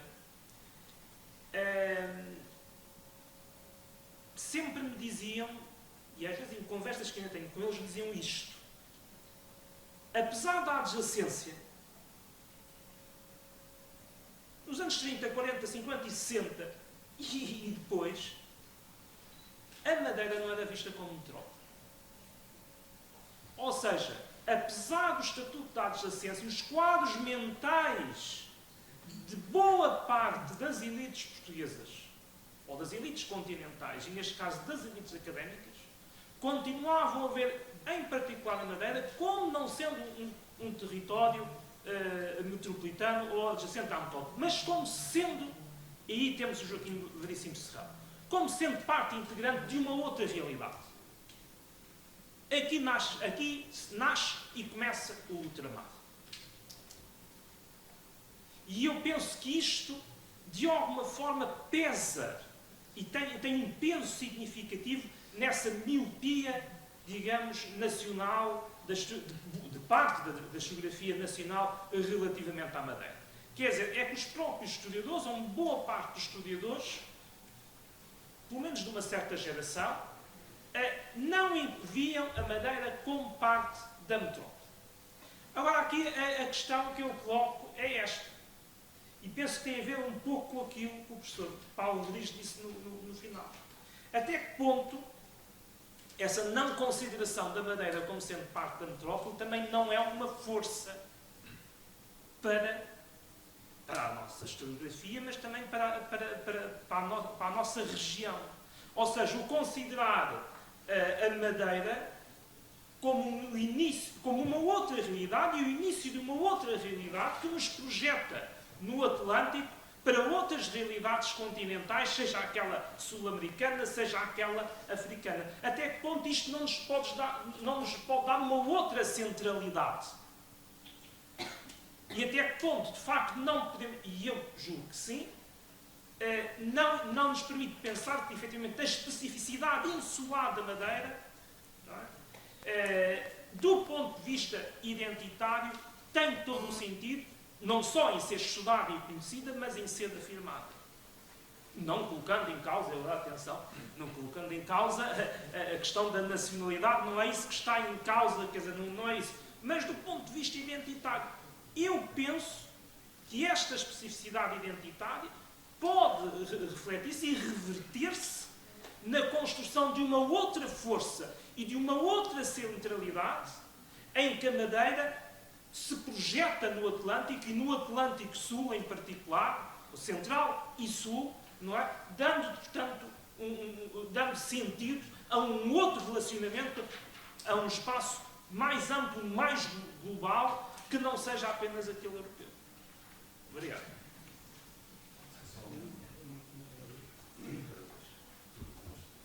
Sim, não, eu concordo. Posso até acrescentar, concordo, de facto, as referências do professor, essa monumental história do professor Veríssimo Serrão é exemplar a esse respeito. Porque, por um lado, faz algo que nunca tinha sido feito, nem voltou a ser repetido. Desculpe. Nunca tinha sido feito, nem voltou a ser repetido, dando compartimenta, arruma, exatamente nessa perspectiva, e que naturalmente percebemos que a história do professor Veríssimo Serrão, a história de vida do professor Veríssimo Serrão é a que vem do Estado Novo, não é? Portanto, ele é digamos, em termos historiográficos, eventualmente o último representante dessa lógica, e fez a transição também, não é? Como se sabe. E, portanto, nessa perspectiva, ele autonomiza, separa, e se nós verificarmos em todos os volumes, a lógica que ele usa nos primeiros volumes, quando refere os descobrimentos, vai adaptando-se à própria evolução administrativa e jurídica em relação à ilha, criando exatamente essa realidade. Ou seja, a ilha não é ultramar, no sentido das províncias ultramarinas, do império, mas é o princípio. E também não é reino. Não é? Aliás, eu saltei algumas questões, mas há nessa história, há em alguns casos, a referência clara a essa diferença entre passar da Madeira e dos Açores para a metrópole. Não é? Ou seja, o que desde logo marca essa unidade diversa. Não é? E sem dúvida que aquilo que eu aqui aponto não o vejo como um problema. Vejo como uma realidade que tem que ser naturalmente aproveitada e que tem que servir, acima de tudo, para catapultar, para catalisar aquela que é a produção eterna, aquela que é a capacidade de afirmação da própria historiografia e do conhecimento na Madeira. Sem dúvida também que, e apontei, ou levo na parte final, a questão da capacidade de chegar a outros mercados, passa pela distribuição, mas cada vez mais passará, eventualmente, pelo escolher de uma via própria, que passa naturalmente pela tradução, pela capacidade de traduzir, porque não tínhamos dúvidas, se houvesse capacidade de traduzir muita da bibliografia madeirense em língua inglesa, o mercado crescia e, acima de tudo, por essa via, por incrível que possa parecer, por paradoxal que possa parecer, se calhar até teríamos historiadores nacionais portugueses a passar a ler a História da Madeira por essa via. Por isso dava logo outra projeção. Agora, claro, é um caminho mais ou menos longo a ser percorrido. Agora, a história do professor Veríssimo Serrão, até pela sua dimensão, é exemplar a esse respeito, e, como disse, e concordo. Marca essas duas realidades.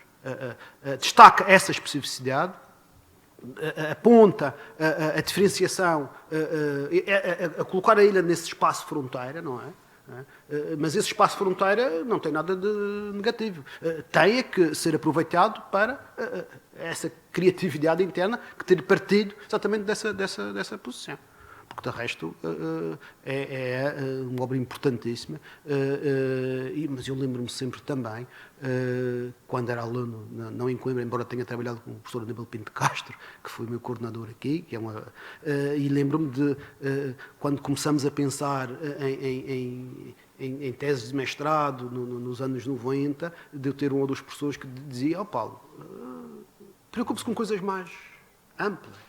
Não liga a essa história da Madeira. Preocupe-se com coisas amplas, grandes, como que diz, mais importantes, não é?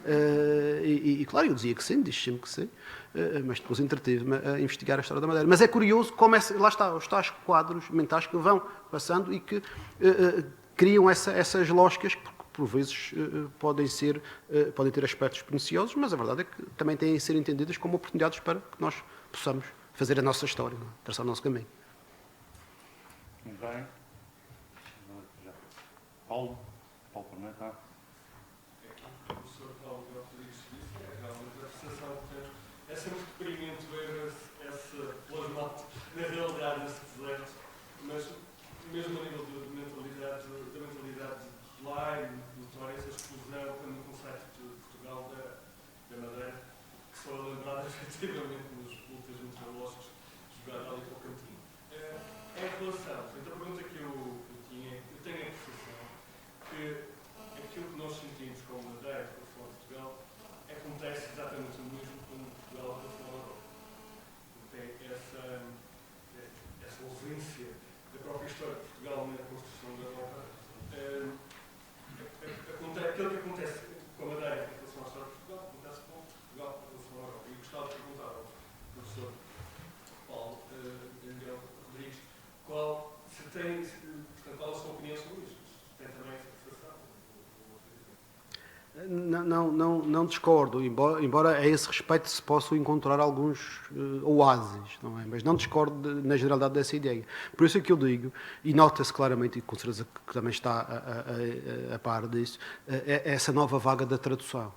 Ou seja, a partir do momento que em alguns meios académicos e algumas universidades portuguesas começa a trabalhar no sentido de primeiro, concretizar parcerias que hoje em dia se começam a realizar, fruto de anos de relacionamento institucional e académico, não é? E que, passado este tempo, se começam a concretizar em trabalhos conjuntos, eu citei aqui alguns.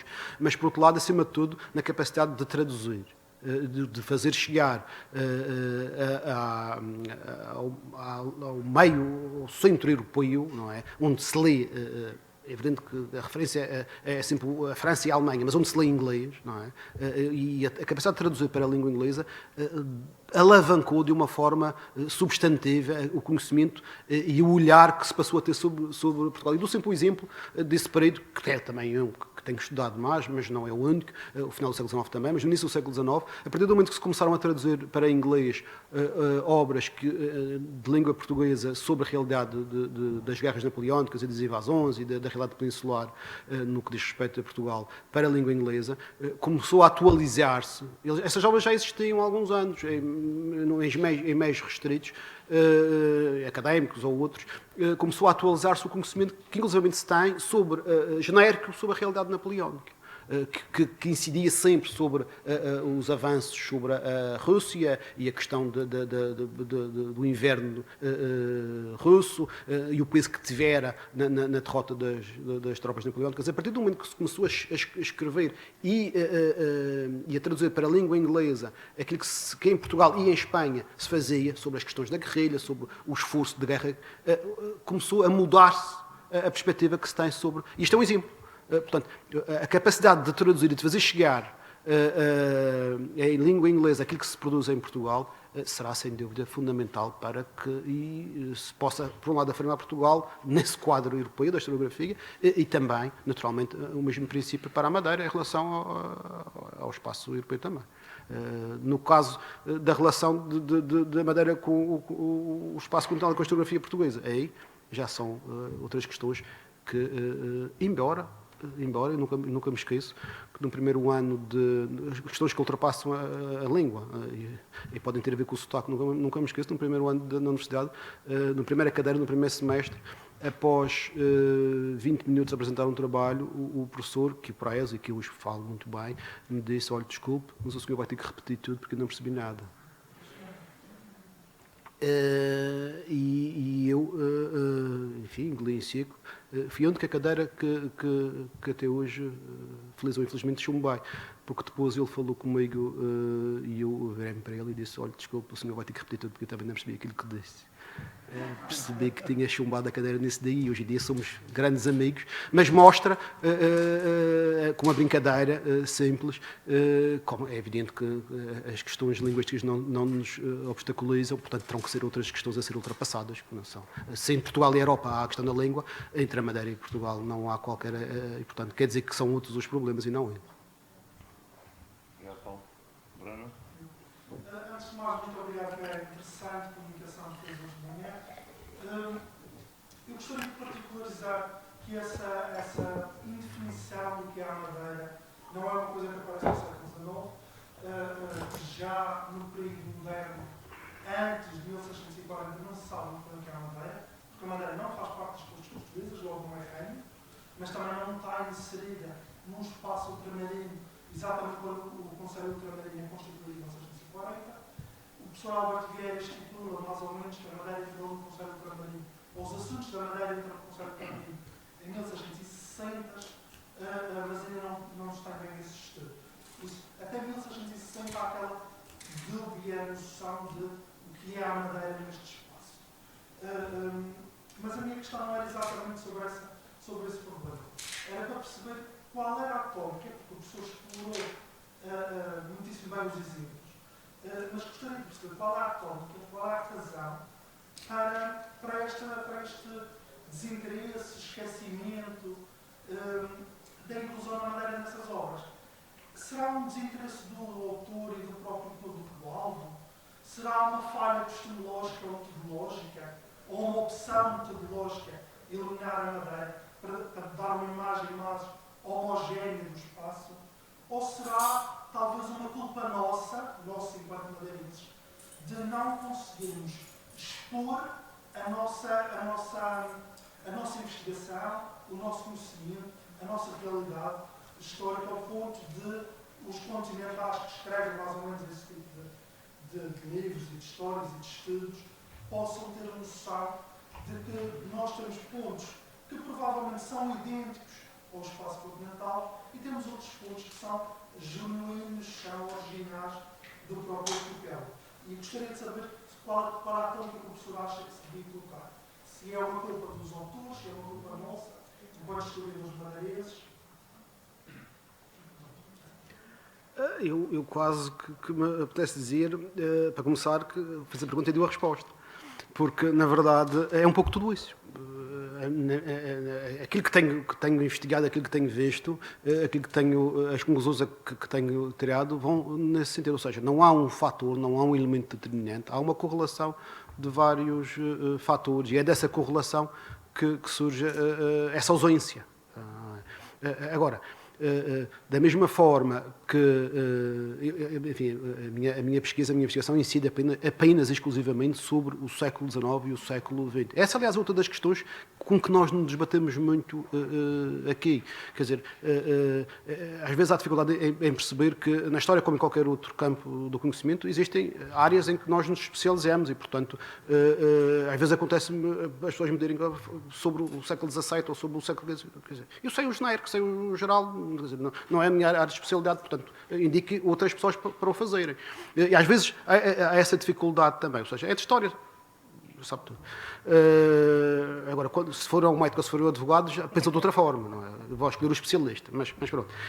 Agora, isto para dizer o quê?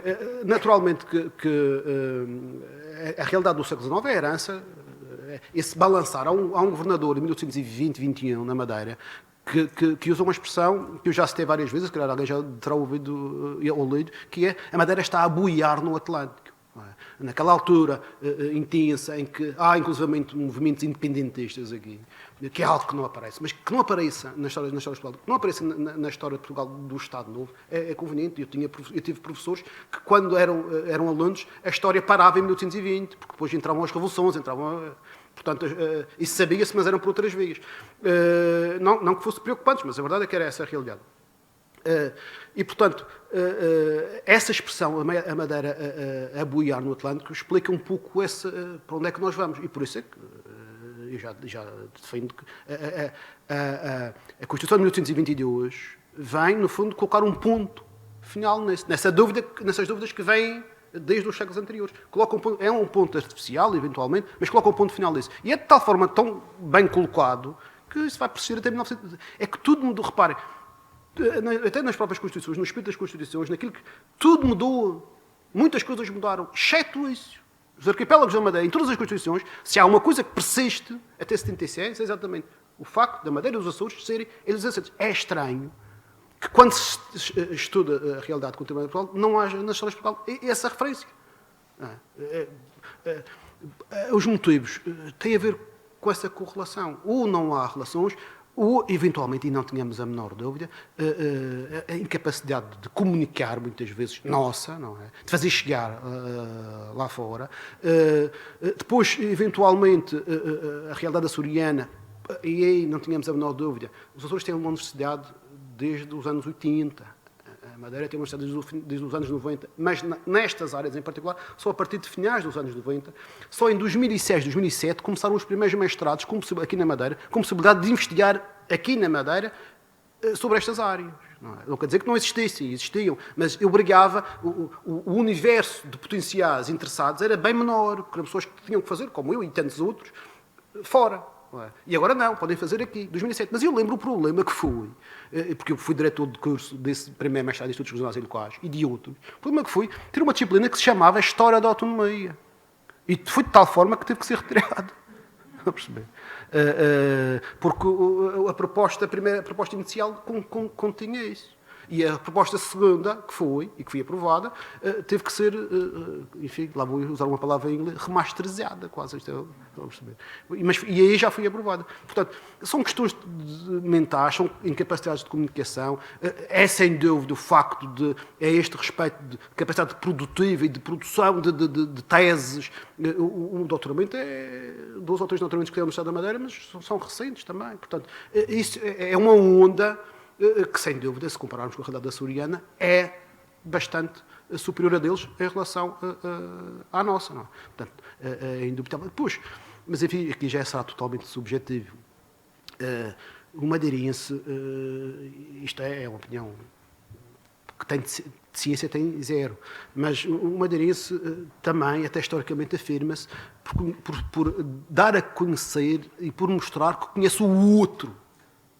E porque saiu, e porque teve capacidade. Sempre foi assim ao longo da história. E porque teve capacidade de lá ir e depois voltar. Porque esse movimento, essa ausência, esse sair, ir ver o outro e voltar, é também uma forma de afirmação interna. E, portanto, o madeirense teve sempre essa propensão de afirmar-se por dizer que conhece o outro e nunca por dizer que conhece aquilo que é seu. E, eventualmente, isto poderá ter condicionado alguma coisa neste processo. Não é? A lógica dos Açores será eventualmente diferente. E depois eles também são más ilhas. Portanto, eu digo, vou escolher os Açores porque são exemplos. Quer dizer, a realidade é muito em paralelo. Mas também defende que até o próprio desenvolvimento das questões da autonomia, como não tem necessariamente que ser igual no futuro. Não é? A realidade açoriana pode ser uma e nós podemos seguir outra. Até porque eles são de ovelhas, que dificilmente se entendem, e nós somos duas, que mais facilmente se entendem. Mas, no fundo, é um pouco tudo isto. É um pouco tudo isto. Para além daquilo que é evidente, que é que eu também referi. E quando regressei à Madeira, depois de 12 anos fora, quando cheguei aqui, das primeiras coisas que me disseram foi quando te mexeres, pões sempre o pé em cima de alguém, porque este é muito pequeno. Estas coisas impedem-nos de avançar, de debater, de falar, de fazer observações críticas, de criticar porque as pessoas confundem. Nós não temos temos tantas coisas britânicas, mas não temos esse quadro mental britânico que é fazer uma análise crítica, afastando a pessoa e colocando o objetivo sobre o conteúdo. Mas isso, enfim, se calhar os meus filhos, os meus netos conseguirão fazer isso. Dificilmente a nossa geração ainda vai conseguir.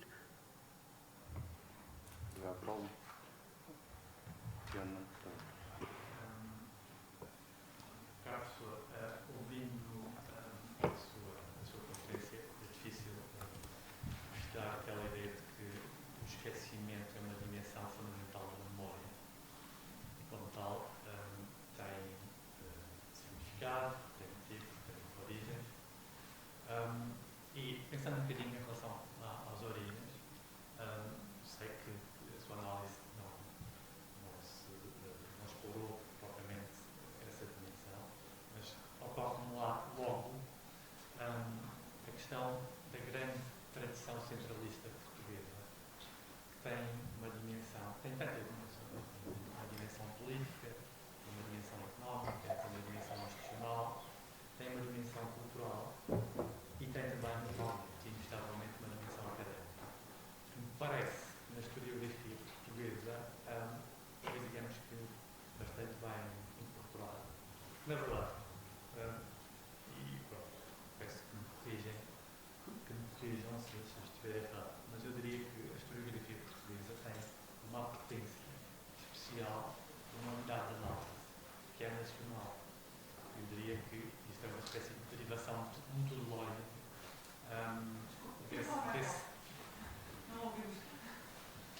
significa essa uma derivação metodológica desse centralismo que tem um significado fundamentalmente cultural. Ora, isto significa que, penso que esta é uma evidência também, conseguimos chegar a ela facilmente, que as dimensões local e global são também sistematicamente, estruturalmente ausentes dessa historiografia. Ora, essas duas dimensões de análise, na minha opinião, favorecem particularmente a Madeira e a sua inscrição com significado, com dimensão e pujança no tempo histórico. Esta é uma primeira questão. Uma segunda tem que ver com o contributo da própria Madeira neste esquecimento. E a minha pergunta é muito simples. Não será que esse contributo, estabelecendo aqui uma continuidade com o que disse no ponto anterior, tem muito a ver com a secundarização ou esquecimento de uma unidade de análise global como forma de apropriar e interpretar a história madeirense? Eventualmente, sem dúvida, se percebi bem a questão que coloca, vamos lá ver.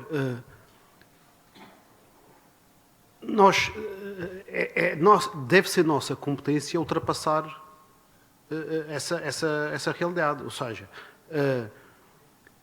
aquilo que eu verifico é que existe uma tremenda dificuldade nessa propensão centralista e globalizante de fazer entrar a realidade particular. Atenção, existe em relação à Madeira, e interessa a Madeira porque este é o meu espaço de análise, mas eventualmente poderá existir também em relação a outros espaços.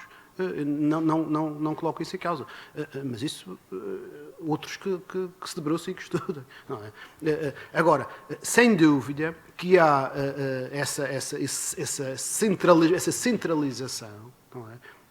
É um facto. E quando referi há pouco aquele evento da SEDES que está, o congresso que está a decorrer, não por acaso mencionei as cidades, que são as cidades que historicamente, socialmente, predominam quando se trata destes assuntos. Porto, enfim, de norte para sul, Porto, Coimbra e Lisboa. Ou seja, há também essa dimensão litoral que marca um eixo do Tejo para cima, não é? Começando em Lisboa. É histórico.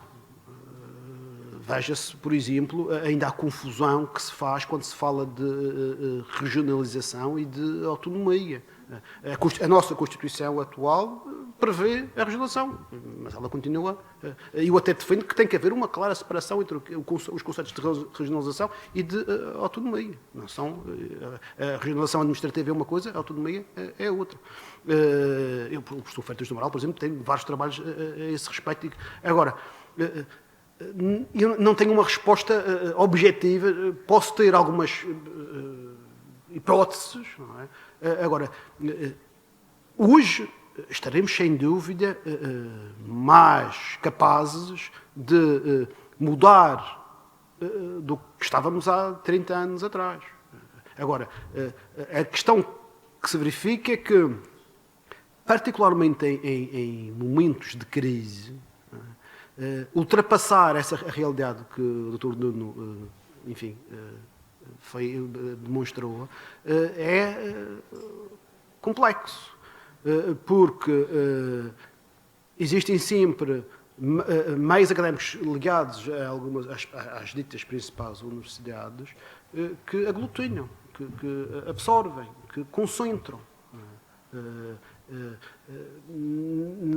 É um processo, e para que esse processo se desenvolva e para que esses obstáculos possam ser ultrapassados, eles terão que ser necessariamente conquistados, porque do outro lado não nos vai, se quiserem, ser suficiente bater à porta. Terá que haver capacidade de abrir a porta. E para isso é preciso investimento, para isso é preciso organização, para isso é preciso disciplina, é preciso capacidade de trabalho, é preciso gente a trabalhar, é preciso criar pontos de entendimento, porque nós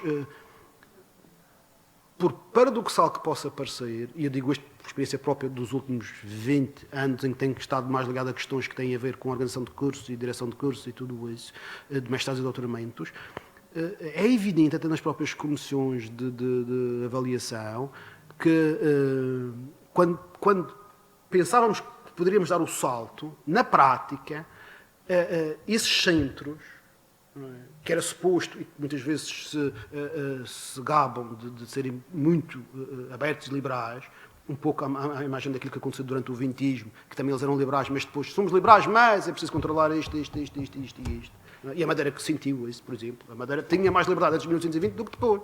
Não é? E o tempo antes era de monarquia absoluta e depois passou a ser de liberal. Mas, portanto, e o que é que acontece? Voltando outra vez à terra. Esses centros exercem, sem dúvida, um controle importante, ou tentam exercer um controle importante, procurando fazer das universidades da chamada periferia apenas centros de formação para os mestrados e doutoramentos que eles têm. E isto em relação aos próximos anos, é algo que devemos estar sempre muito atentos. Porque a luta vai ser tremenda. A luta vai ser tremenda. Como é que vai acabar? Não sei, se eu tivesse a resposta, no fundo, para a essência da sua pergunta, enfim, se calhar não tinha dito metade daquilo que disse. Vamos aceitar aqui uma última pergunta da doutora Fátima Borges.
Certamente já refletiram sobre isto, o que é que pensam fazer, os centros de investigação, se calhar o próprio Centro de Investigação também está a trabalhar nesse sentido.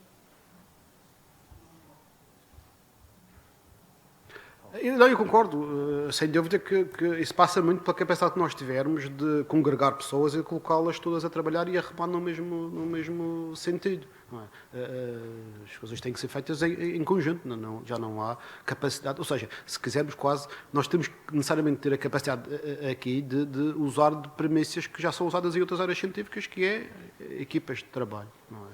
E só assim que se conseguem ultrapassar. A questão dos centros de investigação é uma realidade bastante complexa, porque, vamos lá ver, não é fácil, por vezes, a maior parte dos docentes, mesmo aqui na Universidade da Madeira, estão ligados a outros centros fora da Madeira.